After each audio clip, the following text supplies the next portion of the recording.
Welcome to the Learning Pines YouTube. We hope this video helps. In this video, I will explain how to change your BMW 3 Series brake light. First, you will need to identify the correct replacement bulb for your specific model, often a P21W or similar. Gather your tools, including a flathead screwdriver, a plastic trim removal tool, and your new bulb. Always ensure your vehicle is completely off and the parking brake is engaged before starting any work. Now, let's access the tail light assembly. Open your trunk and look for a small access panel on the inside, directly behind the brake light. Gently pry off any interior trim panels using a plastic trim removal tool to avoid scratches. You will then see 2 or 3 retaining nuts.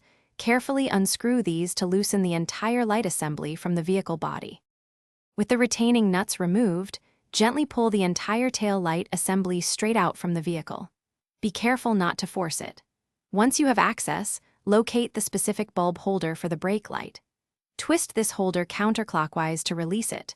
Remove the old, faulty bulb by pressing it in and twisting it counterclockwise, then insert your new bulb by reversing the process. Now, let's put everything back together. Reinsert the bulb holder into the tail light assembly, twisting it clockwise until it clicks securely into place. Carefully align the entire tail light assembly back into its position on the vehicle. Refasten the 2 or 3 retaining nuts you removed earlier. Finally, replace the trunk trim panel and test your new brake light to ensure it functions correctly. Thanks for watching. Consider subscribing if we helped you.